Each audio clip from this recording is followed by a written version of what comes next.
சொல்லுங்க. எனக்கு ரொம்ப விக்கலா வருது. நீங்க போய் கொஞ்சம் எனக்கு தண்ணி எடுத்துட்டு வாங்க. போங்க. வேற சரியா எனக்கு தண்ணி கேக்குறீங்க, நான் எடுத்து தர மாட்டேன். நீங்க எடுத்துக்கங்க. அண்ணி நீ சொல்லுமா. என்ன நீ செஞ்சிருக்கீங்க? என்ன ஸ்பெஷலா? சிக்கனா, மட்டனா, ஃபிஷ்ஷா? என்ன ஸ்பெஷலா? நான் என்ன உங்க வீட்டு வேலைக்காரி உனக்கு செஞ்சு வைக்கிறதுக்கு? ஆமா, நீ அதுதான் உனக்கு கூட்டு வந்திருக்கோம். இந்த வாய்க்குதான் உனக்கு சாப்பாடே நாங்க போடுறது இல்ல, செய்யறதும் இல்ல. ஐயோ, வாய் கொடுக்காம இருந்திருக்க மாட்டேன். இவங்க தண்ணி கேட்டப்ப நான் வேலைக்காரியான்னு கேட்டதுக்குதான் இப்ப நான் வந்து சாப்பாடு கேட்கும் போது வேலைக்காரியான்னு கேக்குறாங்க. ரிப்பீட் அடிச்சிட்டாங்க. அத்தை அத்தை சொல்லுமா. எல்லாருக்கும் தானே அத்தை சமைச்சு போடுறேன், யாரையாவது ஒதுக்குறாங்க அத்தை? இல்லம்மா. நாட்டு மட்டும் வீட்டை கூட்டினாங்க, ரூமை மட்டும் விட்டுட்டாங்க அத்தை. சரி இருமா, நான் கூப்பிட்டு கேக்குறேன். இங்க வா. அங்க என்ன பண்ணிட்டு இருக்க? வரேன்னா வரேன்.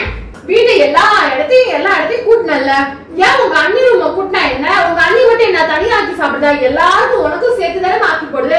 இல்ல நீ மட்டும் தனியாக்கி சாப்பிட்டுட்டு இருக்கியா? உனக்கு ஏமா இந்த குணம்? போட்டு கொடுத்துருச்சா அண்ணி?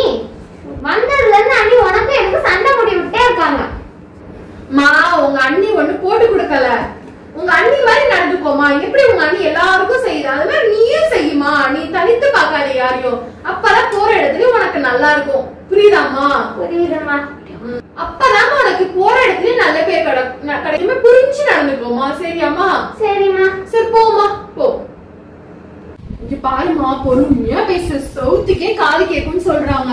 அப்படின்னா உங்க அண்ணி காது எப்படி கேக்கும்? உண்மைதாமா. அப்ப அண்ணி காது வந்து சவுரை விட ரொம்ப ஸ்ட்ராங்கா? ஆமா ஆமாமா. அத்தை சொல்லுமா. துணி எடுக்கலையா அத்தை? வேணாமா, இந்த வெயில போய் நாளா எடுக்கல. நீ போய் எடு. ஏங்க அத்தைக்கு வந்து பக்கத்துக்கு துணி வேணாமா, நீங்க எங்க இருக்கீங்கன்னு சொல்லுங்க, நம்மளுக்கு எடுத்துக்கலாம். மருமகளே இருமா. நீ விளக்கமா சொல்றது இல்லையாமா? பக்ரீத்துக்கு துணி எடுக்க போறோம்ட்டு நானும் மாடியில காயில துணி நினைச்சு நானும் வெயிலா இருக்கு நான் வரலன்ட்டேன். அம்மா விளக்கமா சொல்லுமா. எதா இருந்தாலும் இருமா, நானும் வந்துடுறேன். போலாம்.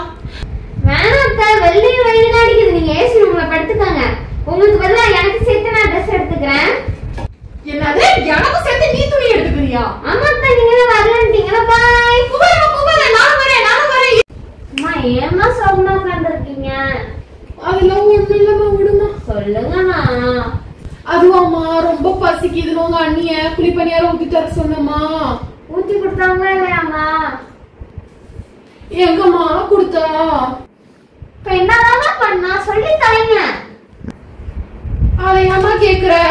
கேட்ட உடனே உங்க அண்ணி தோட்டத்துக்கு போன வேகமா. நானும் போய் பார்த்தா குழி நோண்டிட்டு இருந்தாமா.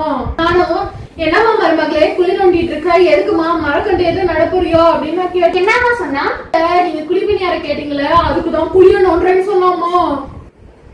நல்ல வேலைமா, அட்லீஸ்ட் அந்த குழிக்குள்ள உங்களதான் போட போறேன்னு சொல்லலையே.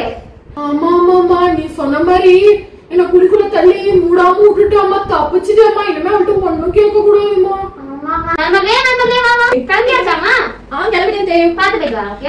சாம்பார் சோறு, அப்பளம், உருளைக்கிழங்கு பொரியல எல்லாம் செஞ்சு பாத்தீங்கன்னா அடுப்படியில வச்சிருக்கேன். மறக்காம சாப்பிடுங்க. சரிமா சரிமா. பிரியாணி வச்சிருந்தாங்க தெரியாம அவ சாப்பிடணும் பாக்க. நம்ம ஃபர்ஸ்ட் சாப்பிடுவோம். நம்ம டைனிங் டேபிள் பக்கம் போல நினைச்சிட்டே இருக்கு. அதுல இருந்து பிரியாணி தான் நான் பாத்துட்டேன். என்ன பேசிட்டு இருக்கீங்க? நான் கிளம்புறேன். எனக்கு நேரம் ஆயிடுச்சு. போயிட்டு பாய். சாப்பிடுங்க மறக்காம. சாப்பிடுறேன் பாத்துக்கோ. போயிட்டாடா. இப்ப சாப்பிடலாம். பிரியாணி சாப்பிட்டதுல இருந்து வாமிட் வர மாதிரி இருக்கு. ஒருவேளை நெய் அதிகமா இருக்குமோ? அதை வேற சுத்தம் மயக்கமா இருக்கு. ஐயோ அதே என்னாச்சு? ஏன் எப்படி இருக்கீங்க? இல்லம்மா, நீ ரசம் சோறு சாப்பிட சொன்னல, நான் டைனிங் டேபிள்ல அந்த பிரியாணி எடுத்து சாப்பிட்டேன். அப்பல வந்து எனக்கு முடியல. இந்த மாதிரி ஒரு மாதிரி தான் இருக்கு. அப்படிதான் இருக்கும். ஏன்னா பிரியாணி செஞ்சு வச்சு நம்ம சாப்பிட்டோம்னா தண்ணி அது செஞ்சு ஒரு வாரம் ஆச்சு. இப்ப சாப்பிட்டா எப்படியா இருக்கும்? நீ யாரும் தூக்கி போடல.